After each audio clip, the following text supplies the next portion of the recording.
All right, we're live. Welcome to the podcast. Hi, thank you for having me. You know what's funny? You know those people that you always like. You know them on social media, and they just like you just know their Instagram handle, but you don't know their name. Yeah, no, I'm just as crazy in real life. I don't even know your name. Oh, you don't even know my name. No, I'm sorry. Oh, this is so embarrassing. You're shit life. Yes, that shit is my first name. My last name is Live. No. My middle name is underscore. Okay, so this is what we're working with today. This is what you're working with. Okay. You get what you get and you don't get upset. No, my name is Tara. Tara, yeah, you're Tara. Okay, I remember now. Well, everyone calls me Tara. My name is actually Tara. And I never really started correcting people until the last, couple of years of my life where I was like, nope, own your actual name, say it properly. So now I do correct people and tell them it's actually Tara. Tara. But if you call me and it goes to voicemail, it still says Tara, and I don't remember the password, so don't judge me on that. Okay. What's your background? I am Lebanese, Palestinian, and Kurdish. And what? Kurdish. Kurdish. Yeah. Okay. What's your background? I'm Spanish. I'm Costa Rican. Costa Rican. Okay. Yeah. Nice. Yeah. Were you born there? Yeah, born and raised. Wow. Lived there till I was 15, and then I moved to Canada. Wow. What brought you here? Same reason everybody's here, right? Just a better life, better is it future. better? I mean, my life is sick. I love my fucking life. I don't know about the future, Right. but the life that I've been able to build here for myself, I would have never been able to have this life back home. Now, when you say that, if you were to go back now, With the have knowledge things- I have today, yeah, I would kill it. yeah. So things have obviously changed. Has it changed there, or just you've changed? It's changed there as well. Right. But I think it's just having the mindset, because you have to understand it takes a lot for people to live their environment. Of course. For you to take that chance and leave your family, go to a place that you don't know, Yeah. you have It's to a be risk. it's a risk. You have to be very resourceful, and Yeah. so. And you have to be a champion. You have to be relentless. You have to be resilient, right? Yeah. And so Canada is a land full of people that did that. Like Right. my parents did it. I don't know if it was you who did it or your parents. My parents, yeah. And so that's the land. And so that energy, when everybody's like that, or a lot of people are like that, it just you feed off of that. Well, you need to surround yourself with people who are like that, because it's very easy to not be like that as well, right? Yeah. And there's a lot of people who don't see opportunity in everything and opportunity in life. And they stay stuck in that mentality of, oh, this is hard. Yeah. Because it's hard, I can't do it. Yeah. So But I almost want to say immigrants have a little bit of a better mindset. they do. And I don't mean that to be rude or offensive, but it's the honest truth. We're not going to settle, and we're going to keep going no matter what life throws at us. It's not a mean thing to say, because if you take two Canadians Right. and you put them in Russia, they're going to have to figure it out. 100%. And so it's just like you're exposed now to a different environment, and you have to, all your primal stuff is going to come out and resurface. Whereas if you were just here and you're complacent, Yeah. you don't know what you don't know. A lot of people, they just don't know. They don't know what they don't know. They don't know what they have. And in my head, I'm like, man, that's crazy. You were born here. You got to live with your parents until whenever you wanted, and you didn't have to learn the language, and you let me pass you in life, or you let other immigrants do better. But it's because there's this mentality that they have, and they're used to the privileges that Right. they've been granted. And once you become complacent on your privilege, you're not going to have that same drive. If you've Correct. never known work, you're not going to know how to want to work.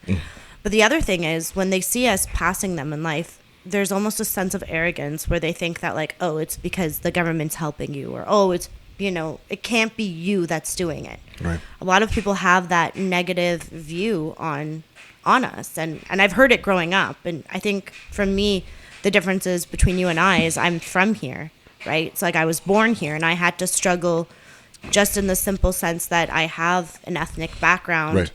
and some of the privileges that they have, but I know the work ethic that it took for me to have those privileges. But even your work, even your background, you say you're Lebanese and Palestinian? My mother, yeah.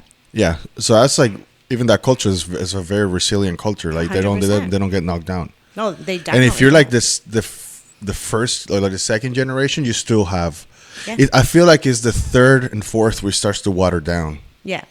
Yeah. But for you, I don't think that would happen. I think your parents would probably still give you those values. For sure, 100%. And I think like I'm first generation. I see it a little bit watered down in my kids. Yeah, that's but what I mean. Yeah. I made sure that they saw my struggles, Right. you know, and being a single mom really young with 2 young kids and, you know, going through COVID and losing a business and now losing 2 businesses and all of the shit I've been through in my life. My kids have watched me standing really tall in, you know, $1 million home, and they've watched me crying on the ground in a house that I didn't know how I was going to pay rent next month. Yeah. So I think in order for anyone to remain resilient, they have to witness it. And a lot of people nowadays, they shelter their kids. Yeah. You know, they shelter them. Oh, they can't see me going through my struggle, and I have to put on a brave face and give them the best of the best. And it's like, no, I'm sorry, I'm not going to give my kids Jordans if I can't afford Jordans. If Jordans mean you're not eating tonight, you're not wearing them on your feet. You know what I mean? So it's giving them that sense of reality. Yeah, no, I see what you mean. I wouldn't. Okay, so I want to unpack that a little bit, because if I have kids, I wouldn't shelter them, but I wouldn't like put that stress on them. I don't think it's putting that stress on them. I do see parents stressing their kids. Like me. Okay, so I'll give you an example, right? Yeah. When I used to work at the dealership, there was this guy who got fired. Yeah. And so he was pretty sad. He put everything in a box, called the wife, went home, and was depressed for like a week. And I'm like, yeah, that's not. And this is what I mean. Like I wouldn't shelter my kids from that, but I wouldn't. Right. They wouldn't never know. No, it'll be months. Like my wife would probably be like, I would tell her, oh yeah, I haven't worked there in like months. I quit. I got fired, but I spent the whole week just looking for a job. I wasn't even home. Right. And that transition, because the last thing I want to like my kids would always know that I'm handling it. Well, and of course, and I definitely agree with you on that. Yeah. I think what I mean when I say it is not so much to unpack that, I want to call it a trauma in a sense on your children. Yeah. But put them in the know. They need 100%. To know what's happening. They don't need to know that, you know, I'm standing in my shower crying, but that's why I'm crying is because they can't see me in my shower. Right. They need to know that I am handling business, but there is business that needs to be handled, and this is real life at the end of the day. They have to see you rise, they have to see you fall, and they have to see you get back up, and that's my motto with raising them, I think. Yeah, I mean, I don't have kids, so I don't. Right. I would never be. So quit talking shit. What do you know anyway? I know, right? I just think that, yeah, like it's okay to like instill those. I'm gonna keep going no matter what mentality. Yeah, of course. But I also see a lot of parents that make their kids like victims, and that's the whole victim mentality. No, I don't think you can do that to them. I think that the second you set them up with that victim mentality, you're setting them up for failure. I felt like a victim many times in my life in different situations, and I've caught myself. Yeah. Or I've been told by friends, you know, you're talking like you're a victim right now, and I've had to sit with that, and that sucks to hear. Or, you know, when people come up to you and they're like, girl, like, you need therapy.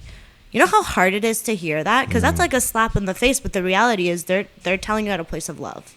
You know, and they're telling you is like they want to see you get better. And you're a fighter, so what hurts more, that or like a physical slap in the face? Physical slap in the face. Honestly, I will say that when my girls sat me down and they were like, "You've been through some shit in your life. Yeah. You need to go sit down to someone who can give you the tools to help you. You need therapy." Yeah. I was like, you're gonna have to like bleep out some words, but I was like, you fucking bitch, what did you just say to me? Uh-huh. That felt harder than a hit to the face, because it was like, what do you mean I'm not perfect? What do you mean I'm not, you know, this great, like, I thought I was doing the best that I could. Yeah. But the reality is, well, like, and you were with the tools that you have. With the tools that I had. But the reality is I was struggling, and I didn't have to be, right? And I think about it now all the time, where it's like how badly I struggled, and still do to this day. I'm not perfect, but, you know, it's sometimes sitting with that and hearing it helps you.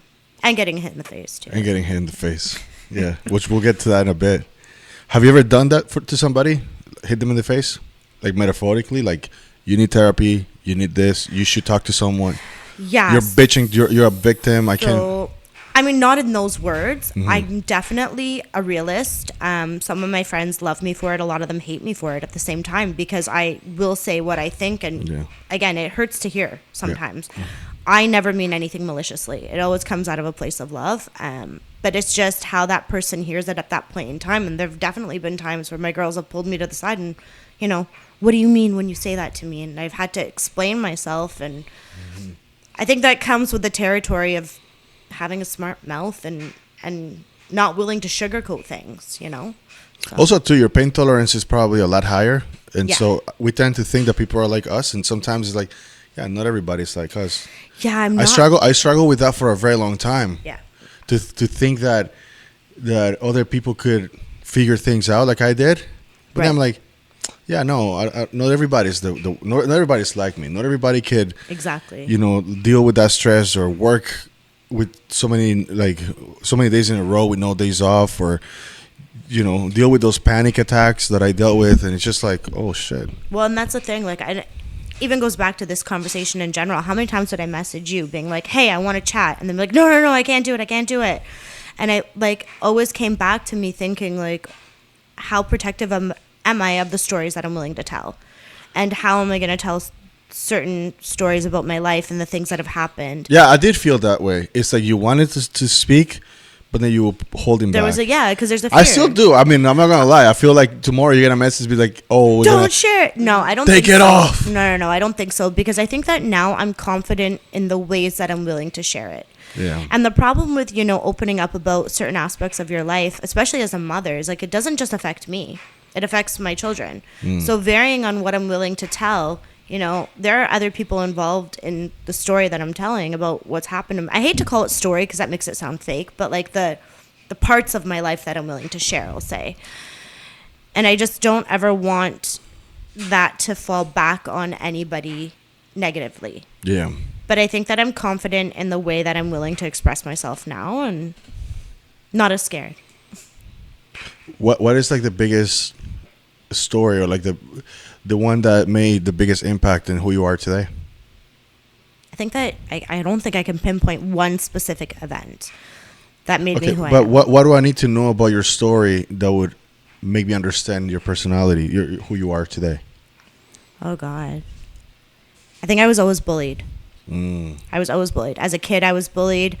I don't want to say like I was bullied by my parents and make that like I love my parents. I have amazing parents, but I was definitely, we were raised in a strict household, and that was challenging in itself. I got married very young. I was 21 when I got married, right? So, and then I was married for 11 years, and I felt, and I don't want to say this and have people misconstrue what I'm saying, but I did feel bullied in my marriage, whether or not it was just with the people that were around us at that time or certain situations that we were in together.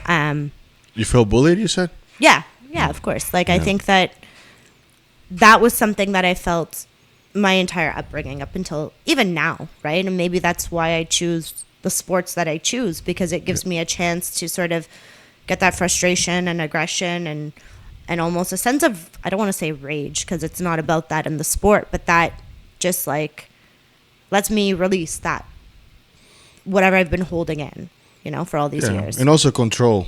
And control, 100% control, because it's controlling your emotion, but also controlling the situation that you're in to the best of your ability. Yeah.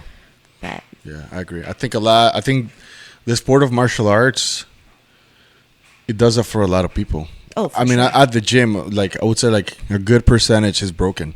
Yeah. And this is the piece that keeps them together. And without it, a lot of them would be in jail. A lot of them would be in really tough spots. Yeah, I think we're all so different when we walk into the gym, but we all connect. It's very primal. Like when you good class and you start like high-fiving everyone. High-fiving. That's like the most.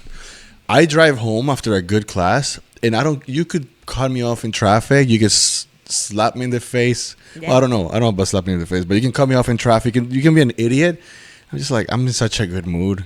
100%. And I think like the cool thing about the sport is, and I've been doing it for 9 years now, almost 10 years. And for me, it's always been, obviously the training, the feeling, everything about it. But the fact that I get to train with such amazing athletes, right? Like Ottawa, especially, we have a really good team. I'm telling you, it's crazy. I love Ottawa. Some of the girls, here? Yeah.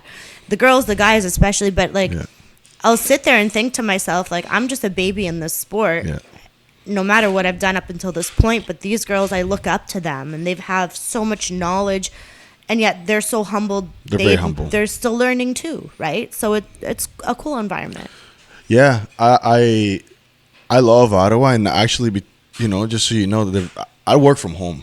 Right. I can live anywhere, right? Yeah. And one of the biggest reasons I'm in Ottawa is the martial arts community.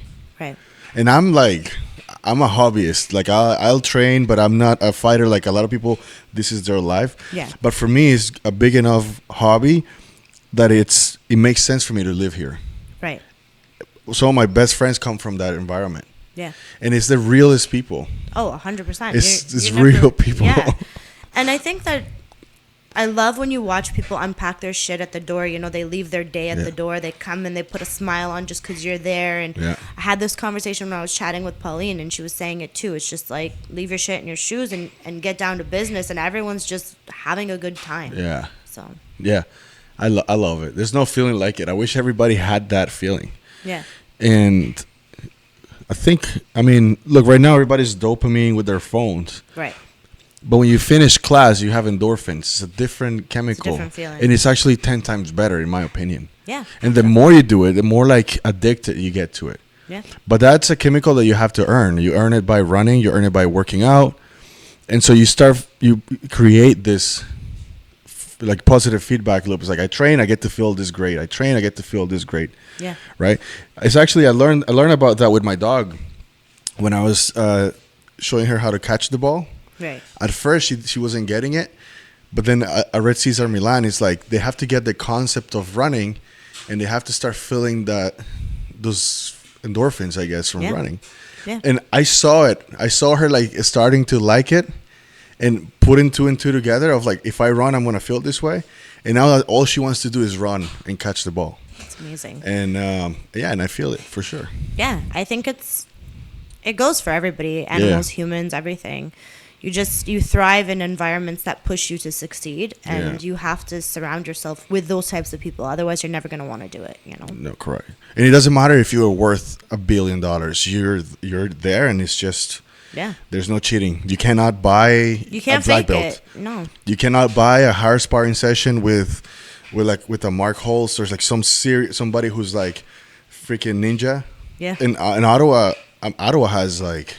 We have crazy fighters. Ottawa has, for me, probably, the best community.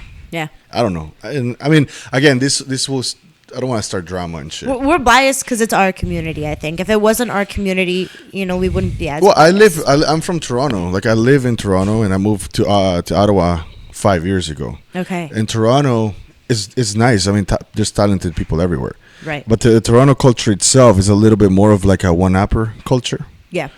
And what do you drive? And I'm gonna do better. I want you to do good, but no, it's better than me. Whereas here, I find that people might be a little small-minded, but they also like they really want is closer. It's just like I find that here sometimes you date one person and everybody the small town drama for me has always been funny. Yeah, it is. It is. I think that it depends on the community that you roll with, because I've definitely felt that sort of, who's wearing what drama before growing up, especially. Yeah, you see that girl? She's doing videos on TikTok now. Yeah, that's a small town. It is a small town thing, and I think that even for me, just having I don't have a crazy online following, I don't have a crazy, presence, but just even when I first stepped out during COVID and had a little bit of a presence online, I definitely saw a lot of the other girls who were already out there doing it either approach me because they wanted to chat and befriend me and help me, or kind of approach me because they just wanted to see what was up, what are you doing kind of thing. And I always find it a little bit funny, but I think that what I've learned over time is just nose down, and blinders on, and surround yourself with the people who just want you to do better. Yeah. Yeah, and you just keep going, regardless if people want you to do better or not. It's like 100%. You just have to keep going. Yeah, you keep going. I think at anything you do, the first thing you have to have your own back. Like if you don't take care of yourself like that, if you don't hold it down for yourself, and I think that's one of the things I see a lot of people struggling with. It's like you'll support friends, you support strangers. The support you have for yourself is like minuscule. Yeah. Your self-talk is shit. Yeah. And I did that switch a while back. I think it was like 2024, 2025 is when I'm like, I Change can't. your attitude. Yeah, I got to be my biggest fan. Yeah. Obviously, when you start something, you take it to an extreme. Like if you like, I want to be so fit, and you go and do keto, you go do all this crazy stuff, and then you You're not kind gonna of succeed though. no. But then you realize that you're doing it too much, and you correct. Yeah. For me, it was like I'm such a victim mentality. A girl told me that I complained too much and I had a victim mentality. All of those things. I was like 24. Wow. And so I was like, fuck this. I'm going to stop complaining. I'm 24. I'm 36 now. So this was like 12 years ago. But I remember it was a really shift in how I started operating. Because I was like, okay, I'm not going to complain. I'm not going to be a victim. But because I took it to an extreme, there was like some narcissistic traits. Because I was like, if I'm my biggest fan and I believe in myself and I'm like, I have so much self-belief. But then I'm just like, okay. And obviously you get to a point where like you know your limits, you know what you're good at, you have confidence, but you're confident even in your shortcomings as well. Yeah. Yeah. And so, but it's just like, yeah, it's just like having good people that would tell you, like you said, bro, you're too much. Yeah. And you just keep going. I think it's knowing how to have confidence without having ego. Yeah. Right? Because a lot of us are confident, Mm-hmm. but we're not egotistical. Then you have the other half, like you said, who have that sort of like ego like mentality where that narcissism does shine through. And I've been around people like that before, and I don't like it because I feel like it's very easy if you're confident and secure in yourself to feed off that type of energy. Yeah. And then you'll become that way, right? You're like a sponge. We all absorb people's energies. So if Yeah. I'm going to be around someone who's constantly thinking a certain way, it's going to put pressure on me to want to think those ways as well and act in those manners. And I just learned over the years what characters serve my soul better than others. And it's a very small circle, unfortunately. Well, that's how it is. It is. That is what it is. But it doesn't mean that you have all these enemies. It just means there's a tight circle, and Yeah. there's a bunch of people that get along with. Oh, for sure. But it's not like my really inner circle is small. It's probably like less than 10, less than 5 maybe. I think it should be that way, though. It should be.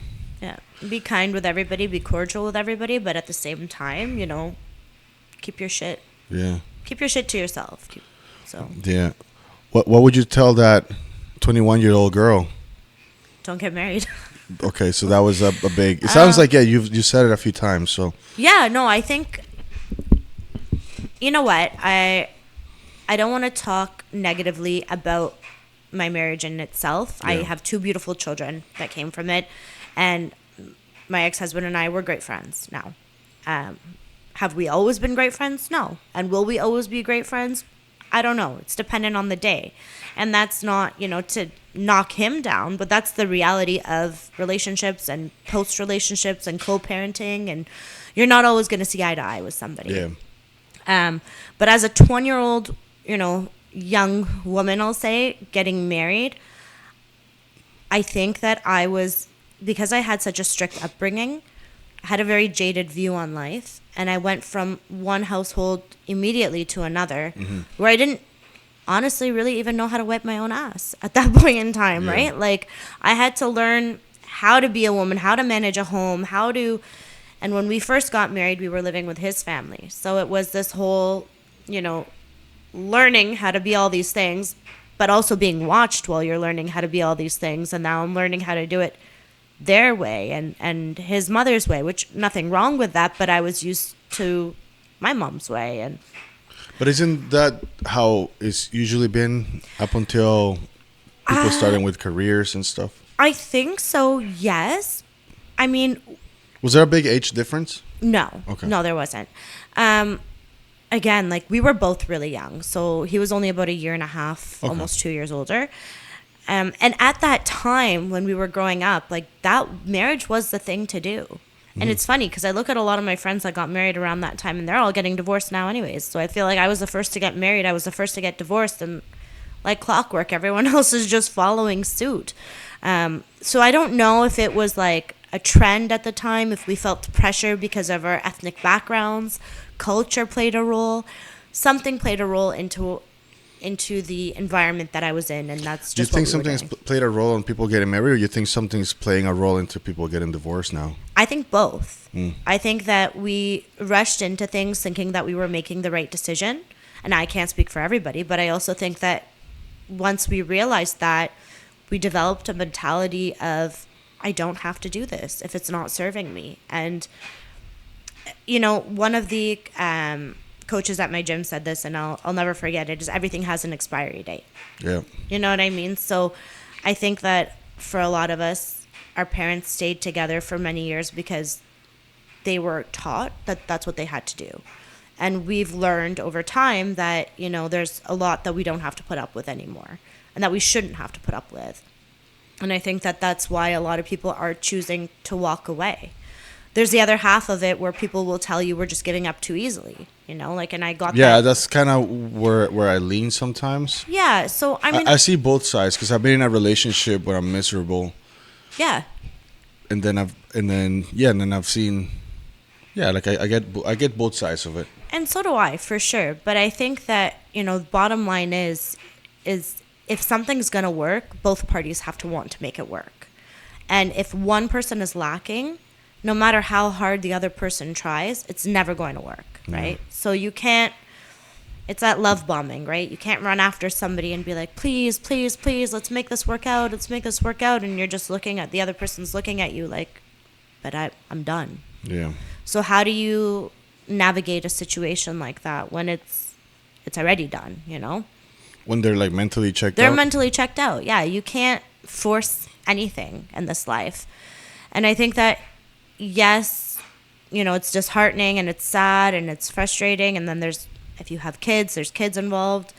But like, I look at the dating scene now and I just feel like everybody's checked out, People think they want something. They'll get online, they'll try to online date, they're faced with something, takes a couple weeks, and then all of a sudden one person feels like they're suffocating and they back out, right? And nobody has that stamina because everything's so quick and easy to find.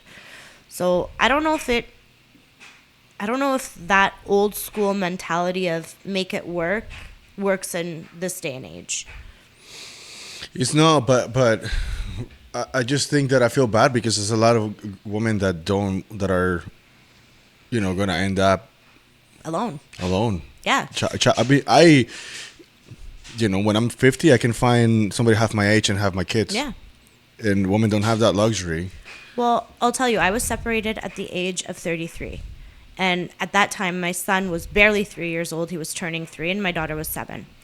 And I remember it was like about 2 years after I was around 35 years old, I was thinking to myself, I'm probably not going to have the chance to have any more kids. Whether or not that was something I wanted to do, I knew that chapter of my life was then closed. You know what I mean? Because I'm going to meet somebody, establish a relationship. The idea of even meeting someone at that time was, And so, I had to come to terms with that.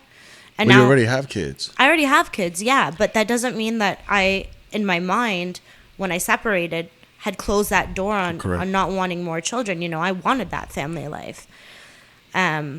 Obviously, when you have kids and you think about, having more, there's a lot of other factors that play in. I'd rather nurture the children that I have than just sit there and pop babies out. But what about the women that are that age and they have no kids at all? Yeah, I mean, I feel for them. I think that, if that's... Because I feel like social media has been training them to say that you don't need it, and they make this like one-way door decision. Yeah, I don't know if it's training them to make them feel like they don't need it. I think it's because I look at a woman like you, or everybody that has kids, and they wouldn't trade that for the world. Right. So why is there so many people pushing for this young woman now to no, put your career first, so do this, that, and but then they end up with no kids and they're 40. I don't think that's because they don't want that. I think that, one, I'm not speaking for everybody, but I'm speaking for the people that I know in that age that are single. And I know it's not because they don't want it. It's because they haven't found anyone that they can create with. And if you're faced that in itself is challenging, right? Yeah. I've met women who have said to themselves, like, I'm going to artificially inseminate myself by this age if I don't need a man. So I don't think it's to make them feel like they can't have it or they shouldn't have it, but I think it's because there's no prospects for them, so it's getting them comfortable with the idea that it's okay if they don't. Yeah. And again, it's that reality that some women will never have, it's just not going to happen for them. Yeah.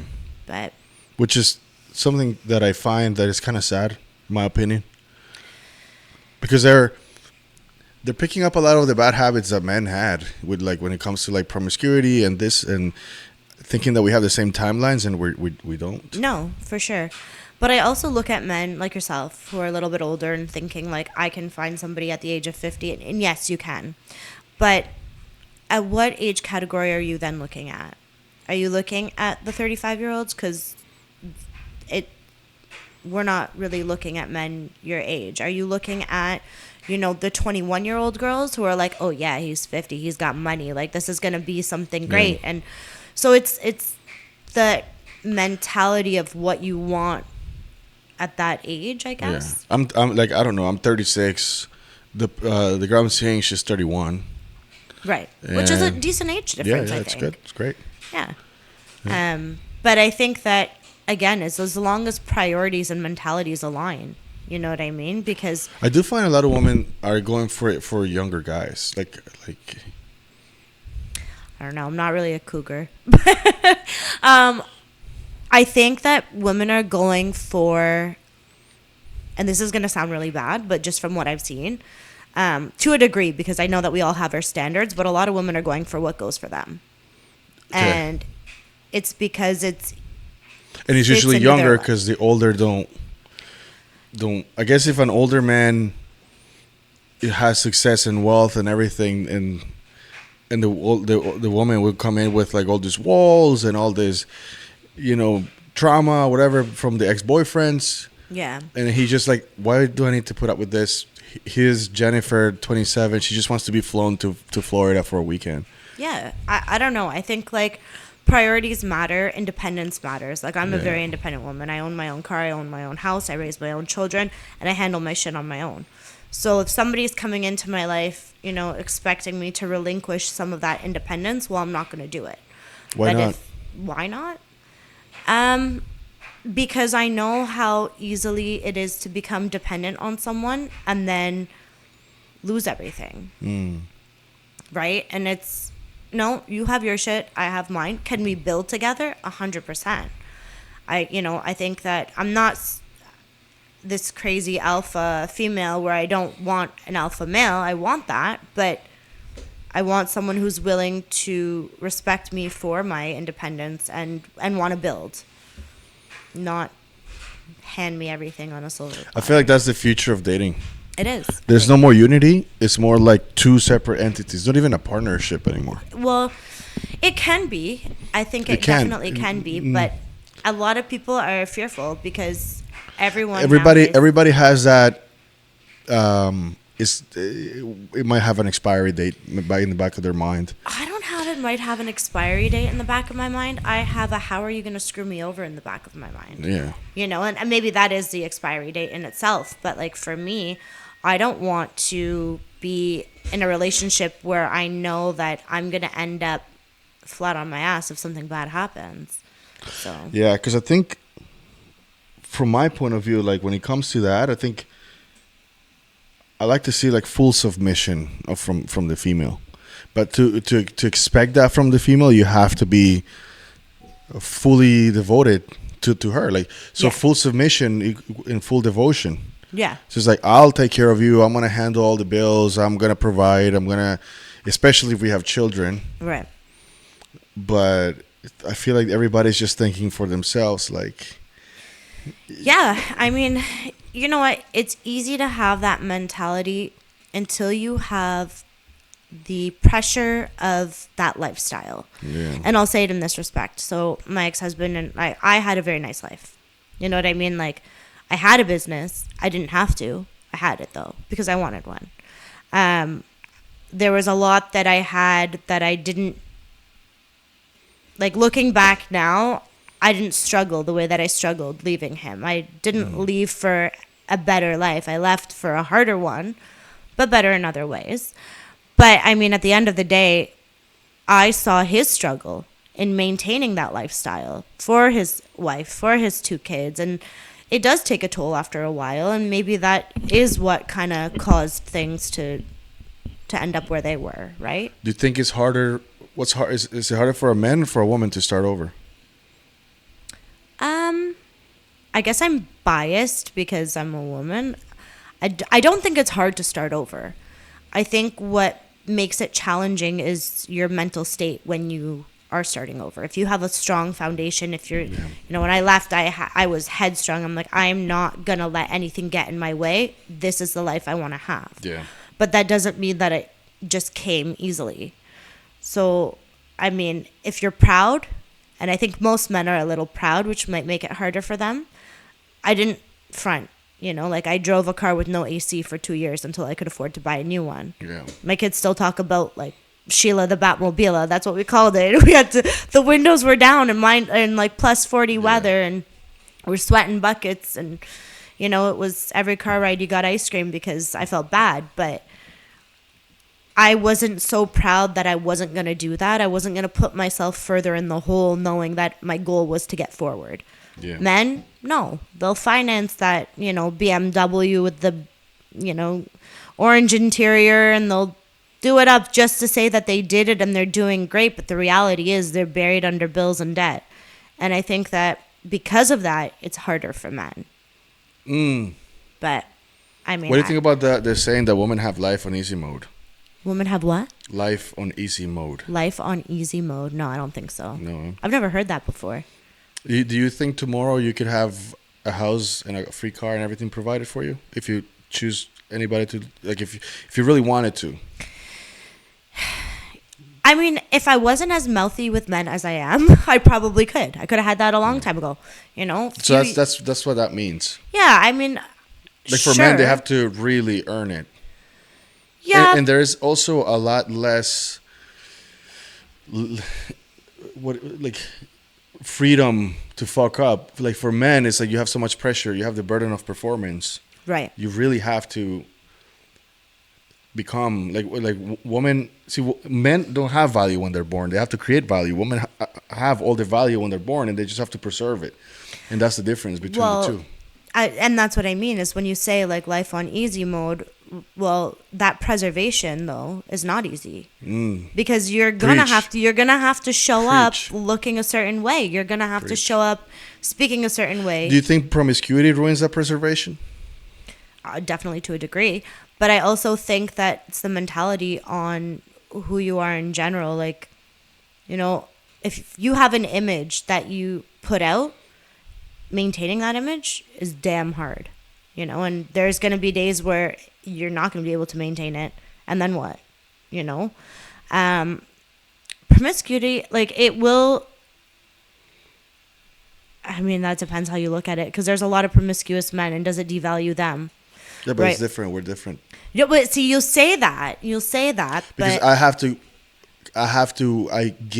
see, guys, like they have to earn that. Women have it, and they have to give it. Like women have the keys for sex. Yes. Men have the keys for marriage.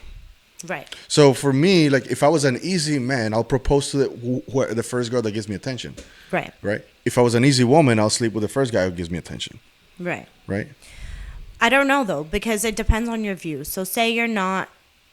I mean, like, women get attention from men left, right, and center. Yeah. So you can't really say the first person that gives you attention, you're going to be... Well, I mean, I can't speak for every woman, but you can't really say that you're going to give that away to the first person who gives you attention. Right. But then again, if you're looking at it from a different lens, and you're on a date, and you're vibing with that person, and then it goes in a certain direction, well, is that considered the same thing to you? Because then you're making a choice based on the situation, the connection, and all of that. So it's. Because we were talking about preserving value. Of course. And so I don't know if promiscuity would affect that value. I think it's based on how you view yourself and the value you place on yourself. I think that, yes, I mean, a woman with a high track record maybe isn't going to be deemed as valuable. I just think that, for example, like if you, and I'm not a saint, but what is that expression? Like, anyway, it'll come back to me. But what I'm trying to say is, if I show you my resume, and I have two resumes, one has 3 jobs and one has 50 jobs. Which one do you think makes me a better candidate for a long term?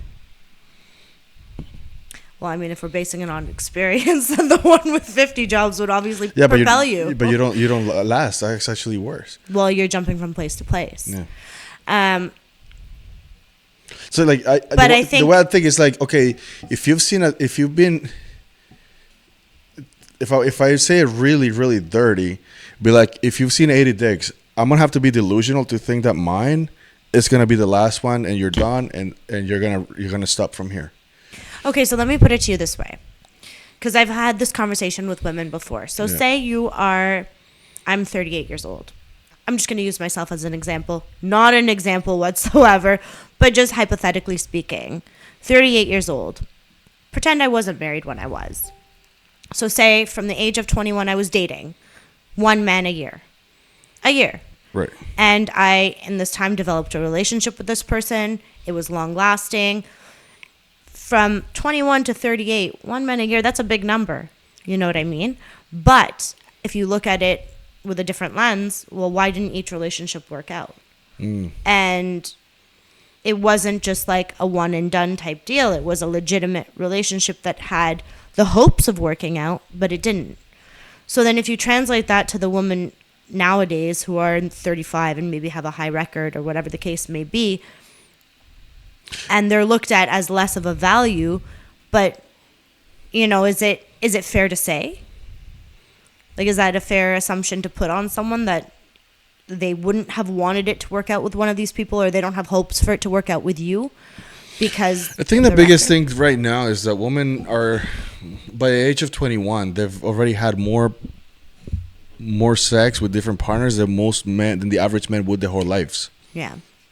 You know what I mean? There's women over 21 that have a higher body count than your average 80-year-old man. See, that's crazy to me. Like, I can't. And I think social media makes that a problem. And I think another problem too is that they are admitting all of these things online. Yeah. See, one thing is if your car got into an accident and you have this huge Carfax on your car, and you're like, fuck, it's all like everybody knows about it. But like, if you know it happened, but it's not on the record, and only you and your partner know, I think it's less of a burn. Yeah, no, for sure. I agree with that. I think, I don't know. I didn't realize how bad it was. I guess I don't see a lot of women in that age category. Maybe you do, though. I don't. But no, like my rule is like, I like, for me, it's like always like, it's a 10-year difference for me. So like 10 and 10. Yeah. I'll go up to 46. I'll go down to 26 because I'm 36. Right. Yeah. I like, when I was younger, I loved older women. That was always been my thing. Yeah. But now I'm getting old, so like for me, older is gonna be really old, like 50s. They're really old, yeah. I don't know. Like it's mind blowing because I know a lot of girls my age who have like quite older spouses or whatever it is, and they have amazing relationships, and it works wonders for them. And then I know some really young girls, same deal, and it works for them. I'm not here to judge how anyone, navigates their life or their relationship or their goals for that. Yeah. But if you find someone and it works, age has no number at that point. Yeah. But I just think that it's, then you see these 21-year-olds with 78-year-olds and you're wondering. I know. I've seen them. I've seen them at like, what's the mall? St. Laurent? What's the mall downtown? Yeah. Rito. Oh my God. Yeah. I've seen so many of them over there. And you're like, bro. It's got the good stores. That's why. Yeah. You think, like, I look at these guys, I'm like, you're delusional. Yeah. Like, one thing is to have the girl. But if I ever get into that position, well, let's just say I'm 70 and whatever, I have like a little sugar baby. I'll be like, take the money. I don't want to go. Like, why do I need to go to like? I'm gonna say something, and I feel like if this gets put in, it's just gonna get me slaughtered. But I'm gonna say it anyways. All right. It's modern day prostitution. Yeah, 100% it is. It's modern day prostitution, and I think that like, call it what it is, and nobody wants to say it because everyone's mildly doing it to a degree. But like, even if it's not an older man, even if he's the same age as you, but he's paying for everything, like your nails, your hair, your this, your that, whatever. What is he getting in return from you? Yeah, sure, you're providing something for him, a clean home, you're working in another, but it's still prostitution. I just don't think that like they're doing anything. They're just giving. A lot of times the guy gives them all these things and they just give a little intimacy. That's what it is. But they're not folding their laundry. They're not doing the dishes. They're not. No, they have a cleaning lady that does all that for them. Yeah. They have, or if they even live together. So they got all the benefits. Yeah. And yeah, that's one of the problems that we have. Yeah, for sure. And so like if it becomes like that, then you become replaceable. You can become like a car lease. Yeah. And when I get tired of you, I'm just gonna get a new one because it's all the same. It's all transactional. But that's everything nowadays feels transactional. Everything. And it's crazy to think, but like when I think about people asking me, "Oh, would you ever get married again?" Yeah, sure, not without a prenup. But that's like step one in noting that like this is transactional. It's going to have an expiry date. I'm preparing mentally for that expiry date. Years ago, if you said prenup to a woman, she would have probably gotten very offended. I know I would have gotten offended at 21 if somebody busted out, "Hey, I'm..." Yeah, but years ago, she wouldn't be as likely to date you just for that. Well, it was a different mentality. Can I tell you something I noticed? What? So, it's so funny that I have an opportunity to say it now. I have a lot of friends, let's say, for example, like people I match on Tinder 10 years ago, and we had like a little thing, and then we stay friends forever. Right. I have a lot of those on my Instagram. You know what I mean? But I notice sometimes they find a guy, and they're posting him every other day, up and down. All of a sudden, I see an engagement ring, and as soon as it's like clockwork. As soon as you see that picture with the engagement ring, the pictures of him just drop. Like, I don't see that guy anymore. He's dead. You got and after the wedding, that's it. Completely buried. Completely done. He's dead. It's like, bro, like, keep dangling the carrot, bro. Because, like, the moment you give in, and if it was just one girl that I noticed that with, but I noticed it with so many girls. As soon as you see that picture with the engagement ring, the dude's dropped. You don't see the guy anymore. Well, is it the same guy? How do we know? It's the same guy. No one's going to know. No one's going to know. Imagine it's not even him. It's like his brother or something. And they're really fucking shit up. No, but I just noticed that, which is crazy. I find online, like Instagram or any social media platform and relationships hilarious. Because like I figured out more people separating just based on the photos they've deleted than I have actually heard gossip in real life. Like it blows my mind. It's like you say it without saying it, and then you'll go and you're like, you don't want to ask them, but you kind of want to know. So it's like through the grapevine you find out. But it's a big statement, especially for married women with kids, because the second you go and you leave your kids on there, but you delete all the photos of your ex-husband, like that's a big ass statement. And then you're gonna get Chris there to go in back and like a picture from like 2 years ago. Because you're just like, what happened? But it's, social media is insane for that. And it really tells a story on people's lives without even saying words. Yeah. So it leaves a lot, unfortunately, to the imagination, which can cause a lot of damage, I think. Yeah.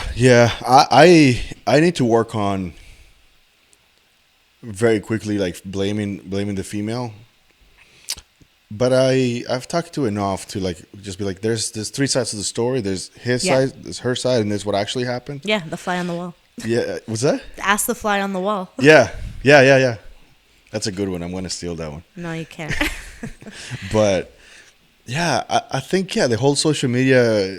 Listen, is the first time in history that humans have this technology. We have social media. We have exposure to your average 21-year-old girl from like Pembroke has access to the richest man in Dubai, just like that. Yeah. I just feel bad for the young man that cannot keep up. Young men are. This is the are having less sex than every other generation, and they're Yep. the most depressed. And this it's called the male loneliness epidemic, and women have it all. Like you're 21. I met somebody 2 years ago. She was 24. We went on a date, and the first day she was a beautiful girl, like a 15 out of 10. Yeah. The first day, she wanted me to buy her an iPhone.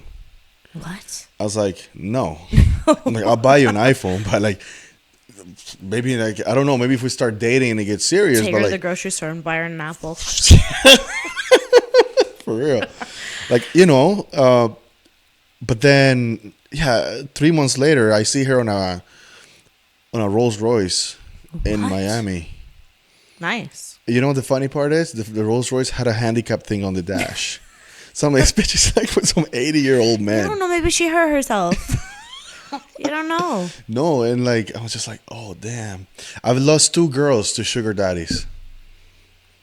I've lost. If that's the curse you have, can we go on a date I and know, lose right? me too? Those beautiful women. I've dates, everything. They love bombing Yeah. me, and I'm successful, all things considered. But I can't keep up with like the hedge fund manager who has a yacht in Miami. Like I just don't. I don't know if it's that you have to keep up with it. I think that you need to stop looking at women who want that.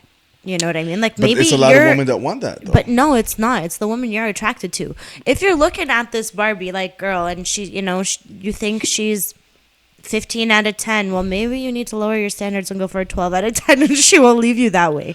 But also there is that. No, she was. Of course, I saw it happening. That's what I mean, though. Yeah. Usually with those type of women, you can see it from a mile away. Yeah.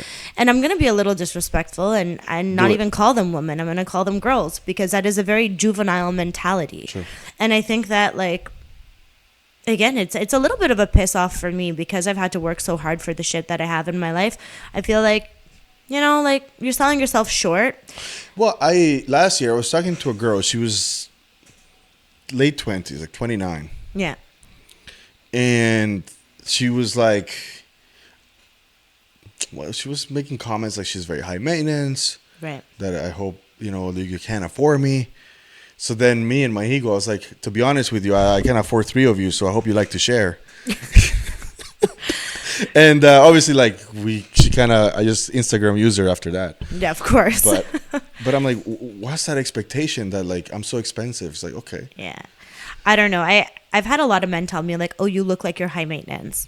And to me, it's a compliment because I'm like, yeah, I said I can maintain myself. You know what I mean? So as long as you're able to, keep that image. What is your expectation of men? My expectation? Yeah, in terms of like their finances and their success. That's their business. Just don't ask anything of me. Okay. I don't expect you to provide for me. Don't expect me to provide for you. Unless it's innate and it's natural. Do you know what I mean? I think that as women... I think the men should always pay on a date. I'll agree, but at the same time too, I don't feel comfortable. I have this sense of like, now I feel indebted to you. And I think that's just like how I've been conditioned over time, but I feel like, okay, cool, like the loss of reciprocity. yeah, 100%. Like I'm like, oh, I owe you something now, and I'm not gonna put out, so let's go somewhere else and I'll grab you a drink there. Maybe just like call it even and call it a night. But it makes me very uncomfortable when I go to something and men assume that I have that expectation. Sorry, my posture. Oh yes, fix yourself. Okay, so it makes you. Yeah, like yeah. If I go on a date with somebody and I pay for everything, you always hope that they'll What give. put out? Okay, Yeah. so here's a question because I went out on a date. And I think 9 out of 10 girls put out. And again, though, I don't know. Is that because they want to, or is that because they feel like they have to? I think it's because by the time you go on a first date nowadays, you already know so much about the other person. It doesn't feel like a stranger. It doesn't feel like somebody who just picked you up at a restaurant or like at a grocery store. It's like I met you on Hinge and you've seen my Instagram. You know all the movie that I have on there. Yeah. You've seen what I'm about. It feels so familiar by the time you go on a first date. You know exactly what I am. And then you come over and it doesn't feel like a first date. It feels like you've known me.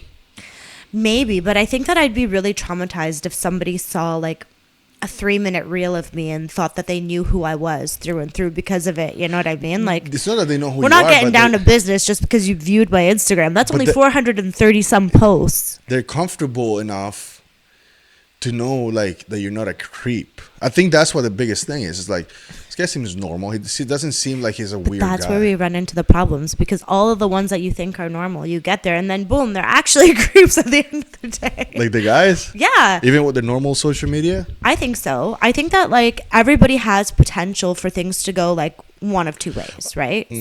But Well, I think women put rules for losers and they break them for guys that have their shit together. I don't know, I've broken a few rules for some losers before.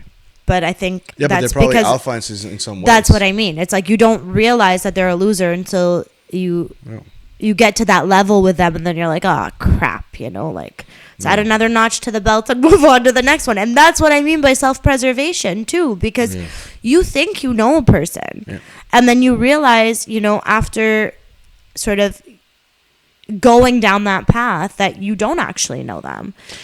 And Can I just share something? Do you want water? no, I'm okay. Yeah. Thank you. I brought two, just in case. I don't know. I don't want to owe you anything after that Oh my water. God. What are you Sure. expecting? You're gonna have to put out after if I give you this water. You have to go and bend out right. You Fuck. What was I gonna say? I like my ego. When I go on a date, and like I said, I've been seeing somebody for a few months now. But if I go on a date and we end up here, we have intimacy on the first date, I don't think she's easy. I just think I'm the guy. okay? But let me ask you this question: say that happens, and you think like, yes, I'm the guy, whatever. It's me. It's not because she's easy. It's because I would fuck myself on the first date. Wow. Yeah. That's a big ego. Yeah. But that's because I work a lot. I have my shit together. I don't have rotten teeth, and I have like I paid for the dinner. I did everything. I mistake, like, you know, all these things that led up to this date. So it has nothing to do with her. So say it didn't happen. I think it's my fault. I think I'm not that guy. Really? Yeah. So Because she's broken that rule for somebody else. Huh. And if she tries to preserve herself for you, thinking like, no, I really like this guy, you know, I don't want it to go down this way because I want to see him again and I'm going to hold my worth and my value, you're automatically assuming like, no, she doesn't give a shit. No, I think I've had that. I've had those before. Actually, I was engaged to somebody that the first time we had sex, he was after 5 dates. Right. I just don't think that means anything. I mean, some of my best relationships, we had sex on the first date. Right. It's so funny because like I've had this conversation with male friends before and they've said, you know, like if a girl sleeps with me on the first date, I'm not looking at her for anything future-wise. No, I think that's insecurity. Really? Yeah, because I think if a girl, if you are that guy, she's going to break those rules for you. Unless she's breaking them for everybody. That's the part you need to find out. Interesting. Right? Interesting. And now you don't drink, you don't smoke. No, I don't. So do you... So that's the other thing. I always have sober sex. Like everything is just... But is the other person sober? Oh, always, yeah. Especially the first time. Yeah. Because I find that women, if I don't drink, they don't drink. Right. They're not going to do something around you that you're not doing. Most women pick up on you. Like, that's what they say. A woman are a mirror of you. Like, the women around you, they're a mirror of who you are. So if you don't like the woman you're with, it's because you are lacking. If your woman gets a little chubby, it's because you're getting a little chubby. Yeah. Right? Like, when I go on a diet, my girl follows through. If I start slacking and eating pizza and shit, she's doing the same thing. If I'm complaining, she's complaining. If I'm happy, she's happy. Yeah. Men lead the way. It's an interesting way to put it. Yeah. But I think, again, it's because there aren't a lot of men out there with that mentality, right? And nowadays, the first thing that you hear from a guy is like, oh, we should go for dinner and drinks. Or let's go out for a drink. Or let's go for a walk and smoke. You know what I mean? It's always... A walk and smoke. That's a new... Holy shit. Had a few walks. I've done the dog park. Hey, you want to do the dog park? Yeah, but I'm just saying there's not a lot of people nowadays who are willing to offer you that healthy alternative as a date, or like really willing to get to know you without having their substances cloud in the way. Oh my God, can I tell you something funny? What? So in Ottawa, there's not a lot to do, right? There's nothing to do. There's here. nothing to do. Dinners, Yeah. but I don't drink and stuff. So I think I don't know if it was last year or the year before, but last winter, I'll go on a date on a dinner, and I'm like, I just don't want this date to end, but there's nothing in Ottawa. Yeah. So I had this little routine. I was like, we're going to go there, and we're going to go for a drive. And I like looking at big-ass houses because I'm big on, like, setting up goals. I'm not a car guy, so I don't care about going to see nice cars, but I like the massive houses. Right. And so there's a few girls that I will go for a dinner, and it's going great. And I don't want to ask them to come back to my place yet. I want to fill them out a little bit more. Yeah. So let's go for a drive. Well, somebody posted me on, are we dating the same guy? Oh my. And like there was a girl like, he took me for a drive. And then there was like 5 other girls like, oh, he did the same thing. We went down the same street. I thought, oh, this goes for a drive. I have to talk to you about this site because I've talked to a few guys who are like, yeah, so just in case somebody mentions this to you, like I was posted on this site. And I'm like, how many guys are on this thing? I don't even follow it. I have no idea what the site's about. I don't care if like somebody else is dating the same guy, like keep him, you know, like I don't want him at that point. But it's crazy to think how many girls are that insecure. It's always the same 5 guys. It's always the same guys. They're always good looking guys. And it's just a bunch of women that can't handle rejection. Well, it's not even handle rejection though. It's like the relationship, I feel for the most part, and talking to these guys, the relationship hasn't even started. And these women are just like, I need to know if he's talking to anyone else. Like, throw him under the bus and throw him on here. There's also this side, too, where they want to know if he's abuser, if he's got some real demons that they should worry about. But I think that, like, as a woman, and maybe it's just my age, like, you get to a point where you can really start to read people and feel them out. You know, for a long time, I couldn't with men. But now I'm just like, okay, like, I'll play your game, too, now. Like, I know we can both be crazy. Don't worry. I saw you and I were dating the same girl, actually. Oh, really? I'm sure I'm all over it. No, but I think this also, like, that's what you have. There's a lot of pieces of shit guys out there. Oh, for sure. You know, and they do get people drunk and they do force themselves, right? 100%. So I think there's a place for that, right? Thankfully for me, like, I'm a gentleman. Yeah. I'm not perfect.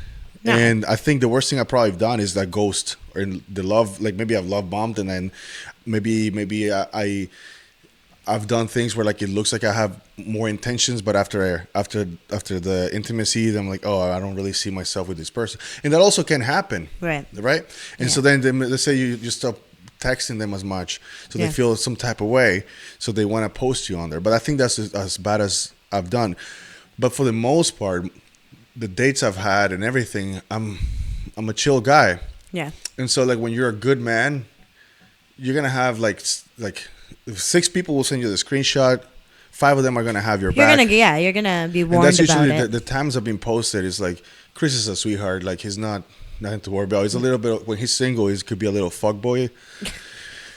But it's nothing where you have to worry about like fucking, you know, I'm aggressive, I'm this and that. Like, you're not crazy at the end of the day. There's a lot of crazy guys out there. Oh, trust me, I know. And I think the biggest reason of that group is to make sure a girl doesn't go to somebody's house who has done maybe other things to women that he shouldn't have.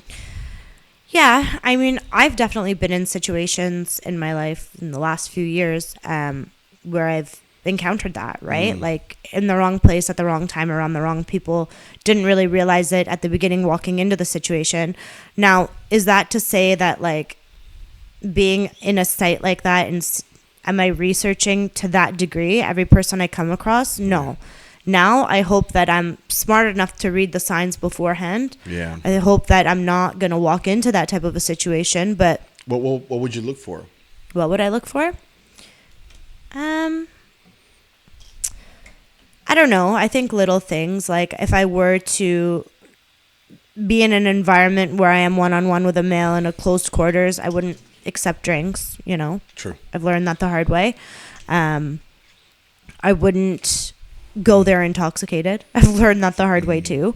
But also like I would have to know them to a certain degree on a certain level. We'd have to have mutual contacts. Yeah. You know, there would have to be at least 1 degree of separation between us, like where I have somebody who could vouch for you and vet for you. Yeah. That I personally know. But am I going to go trust a random girl on a website to be like, oh, you know, this guy is a bad guy. He did this. Like, I don't know the circumstances of that True. situation. True. Nor with any of the situations that I've been in, would I publicly out somebody to that degree. Yeah. Would I privately tell people? 100%. Yeah. But to blast them online, I think that you're also putting yourself in a bad position. If this person is really abusive, if this person is really a rapist, and you're outing them the way you are on a social platform, you can expect that person to probably try to hurt you again one way or another. Yeah. So I think that's the reality and the severity of how I've learned things. I think there's also the point, because I've had friends that have to deal with the false allegations, which is a horrible thing for men, because you can just made up something. Yeah, 100%. So like for me, it's like sometimes I would talking to somebody, but because I want to have protection and paper trail, like I might say things on text just because I'm like, okay, I want to make sure that somehow consent is somewhere. It's somewhere, of right? course. So because it's, you know, just because I don't want anything to happen, I think I'm going to be a very successful person, and I think in the future there might be a target on my back. And like, you could see somebody that make an allegation of some celebrity 20 years ago, and like, how can you prove that? You can't. So for me, it's like I just worry about that, but I don't. Listen, most people are nice. Like I've gone on a lot of dates in Ottawa. Yeah. Great people. They are. And I think like for me, and that's where like, you know, my realness comes into play. It's like I see the male side of things, right? And I see how detrimental an allegation can be for a man. And I know that there's a lot of women who unfortunately use that to their advantage, and they will construe stories, and they will. And how do you think about the lack of accountability for a false allegation? I don't even know if it's for a false allegation or a true allegation. Like, I'll put it this way.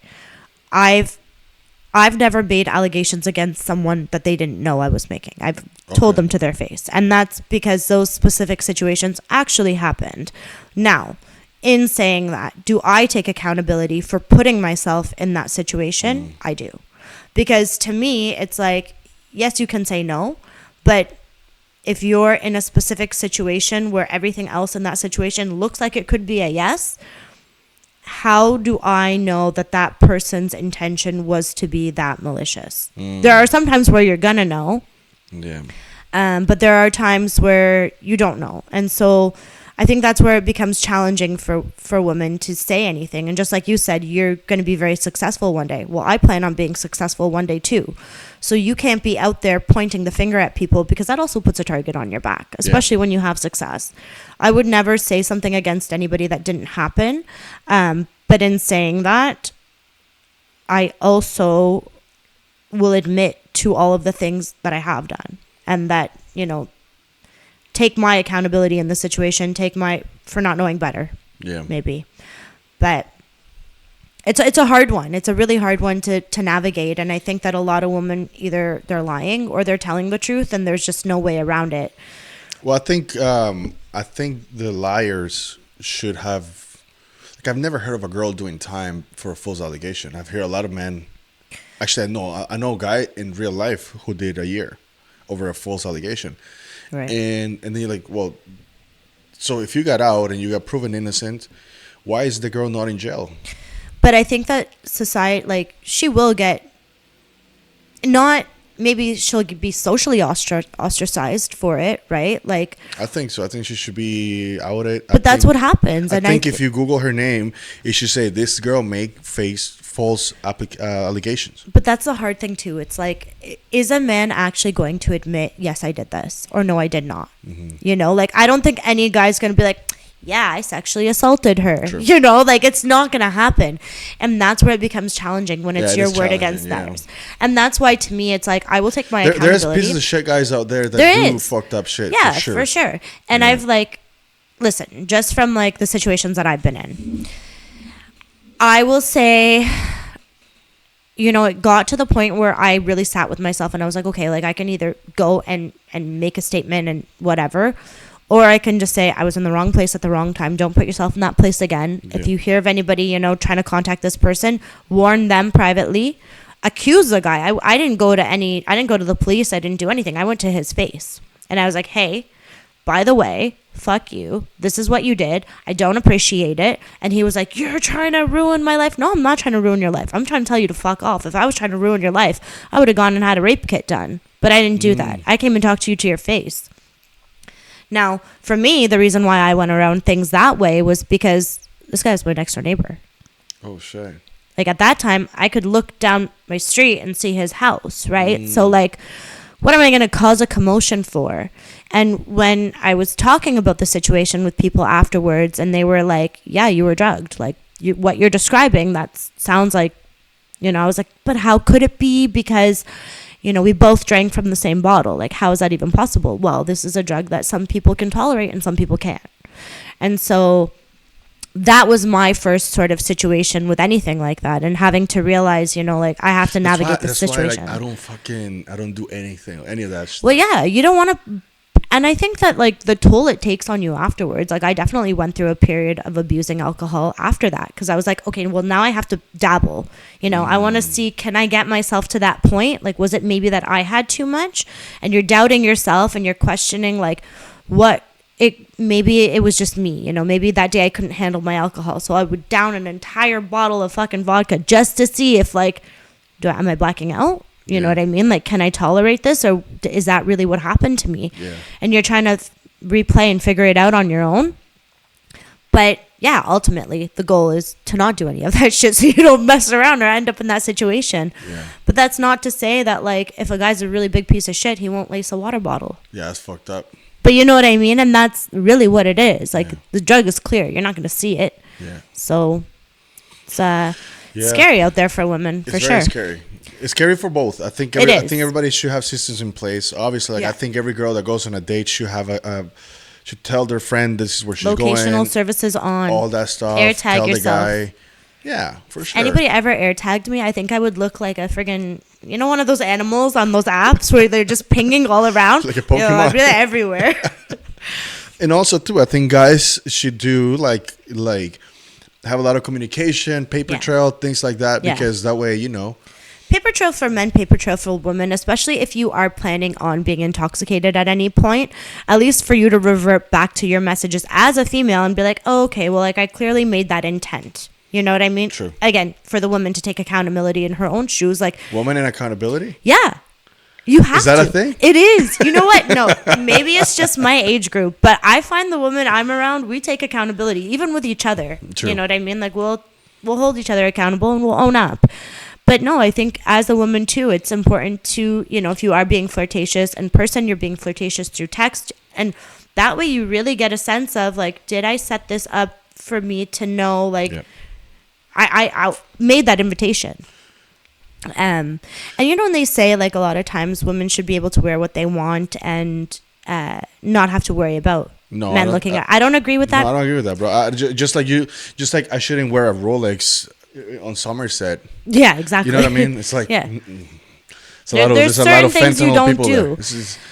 If I tell you that my gold chain was stolen when I was in Chinatown, right on Preston there, would you be like, oh, I'm sorry that happened? Be like, whoa, what do you think is going to happen? Are you kind of asking for it? Well, I mean, like, I've heard stories from guys who've had their gold chains ripped off from the woman that they were sleeping with. Yeah. While they were sleeping with them. And they just book it out of the house. Like, this is shit that, like, I would have never imagined, but, like, it happens. It really does happen. So, yeah, it's a scary world. It's a scary world out there. Scary world.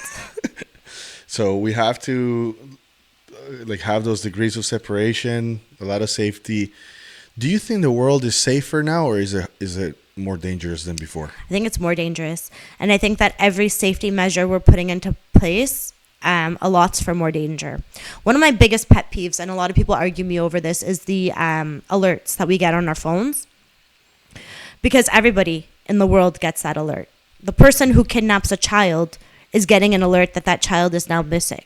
So are we aiding in that child being found, or are we alerting the person that we're looking for that the whole world is now being vigilant and eyeing you? No, I think that guy, I think you're helping the child. I think if you to a kidnap a child, degree, you know people are looking there's for you. stories where you see these women who like kidnap kids, pull them into a bathroom, cut their hair off, completely change their appearance, and then pull a little girl out of a bathroom who now looks like a boy. So yeah, if you're telling that kidnapper, hey, the whole world's looking for a kid that looks like this description, what are you gonna do as a kidnapper? Change that fucking description. And it's not just like me and you are getting that alert. She's getting it on her phone too. She is, that's for sure. But also, that has prompted a lot of people to turn themselves in. Maybe.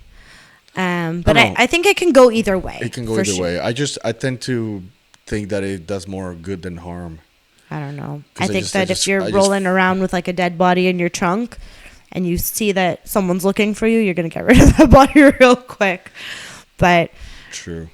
It's just one of those things where like there's no right or wrong answer. there is no right or wrong. I just think that there's so much visibility to everybody nowadays that it's hard to be private. It's hard to be private, and I think the reason why it feels so much worse now is because we're so desensitized to evil. Yeah. And so like the evil now is a bigger evil than even how it used to be. Well, we justify evil a lot of the times. A lot of the times, and it's not. It's dark. Yeah. You feel like that right now. There's a dark. cloud. There's a cloud, and I think that like. And I think it's social media.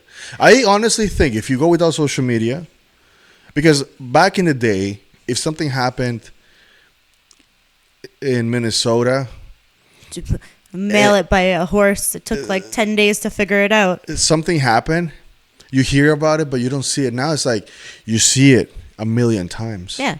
And you live it, and it gives you all these emotions, and everybody goes and drive, and everybody's all fucking rattled. Well, look how quickly we heard about Charlie Kirk's death, right? Minutes after. We saw it minutes after. They had to remove images online because of how quickly things were going up. That's so sad, yeah. And it's like, it does create, that heightened sense of fear and acknowledgement that anything can happen anywhere at any given time. Yeah. But it's always been that way. Yeah.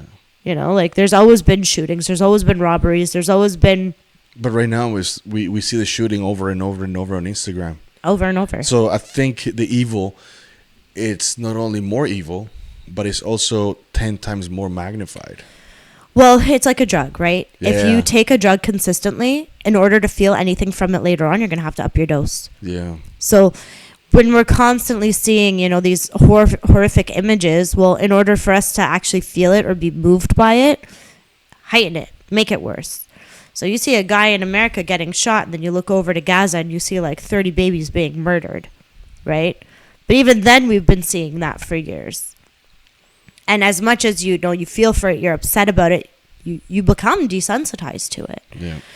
I don't know if taking a break from social media is going to change the fact that now you're numb to a lot of things in life, but it might make you appreciate the good. If it's affecting your mental state, and if you just go off by your day to day, Yeah. it's very unlikely that you'll see anything evil. You could probably, I would argue that you could probably go your whole life and probably see one or two evil things in your life. Yeah. Like in real life, I've probably seen in Canada and Costa Rica, there's a lot of shit. Yeah, I can imagine. But in Canada, I've probably seen like four things that were kind of fucked up. I saw a cop running over some guy that was running, and he just literally ran over him, just gone it. Drove right over him? Drove right over him. Literally, you could see the cop car going like that. That was like 2007. I've seen a bouncer getting his neck with a beer bottle just slide open. Wow. But again, it's like four things. We're now on social media. I see like 5 things a day. Yeah. 10 murders a day. Yeah. I literally, if I don't see that, I see porn, and if I don't see that, I see gambling. So I'm constantly on Instagram. But that's because you're scrolling. I'm scrolling, but I'm like, I'm not interested. I don't like this post. Yeah. I don't like this post. Changing your algorithm. I'm always doing it, but it always throws That's shit. because of the people that are in your contacts that are It's liking. not just that. It's because it knows that if it shows you something negative and something positive, after the positive, if you see an ad, you're likely to buy because you've had this ups and downs, this like market stuff. Like it's not just like negative. It gives you this roller coaster of emotions, and it knows the exact time when you have that curve where to show you the ad. That's And insane. It knows, because they have the best behavioral psychologists writing these applications, and they know exactly how to put ads in front of you. It's all a sell tactic. That's all it is. You know what? I think for me, like lately, the past year or two, I've been using social media more to share, communicate with the people that I have on there that I don't talk to over the phone or whatever the case is. But I don't view as much as I used to. Good. There are certain things, like I'm a real junkie at night, or when I'm bored and whatever, certain things that I'll scroll, the funny stuff. Yeah. But it's not like, one, I'm not viewing other people's profiles as much, or barely. I think that's probably the healthiest thing to do. It is. Like I always say, the more you produce than consume, produce more than you consume. True. And I think that that's so important, because it keeps you being productive. Yeah. Otherwise, you're constantly in the state of feeling like you need more, you need to be better, you need to do better. Yeah. It's not the case. Yeah. Or like you're saying, you're finding all the negative in life. Right. Why not gravitate to the positive side of things and actually create? Yeah. Yes, like you said, it could be a little cringy at times, but at least it's better than, cringing at other people. Yeah. I'd rather, they're doing it, why can't I, Yeah. Everybody successful was cringe. Yeah. That's the thing. Yeah, well, and there's space for all of us, right? At the end of the day, you might not like what I'm doing, but it's really simple. Don't look, unfollow me. I always say, like, yes, a big following on social media would be great, because then I can use that following to do other things. But if I have 1,000 people in some right now, 1,500. If I had 1,500 people following me on the street, do you not think I'd be a little freaked out? Yeah. So why is it any different online? And you're probably seeing more of my life online. I could lose one or two of you if I don't fit your life, you know?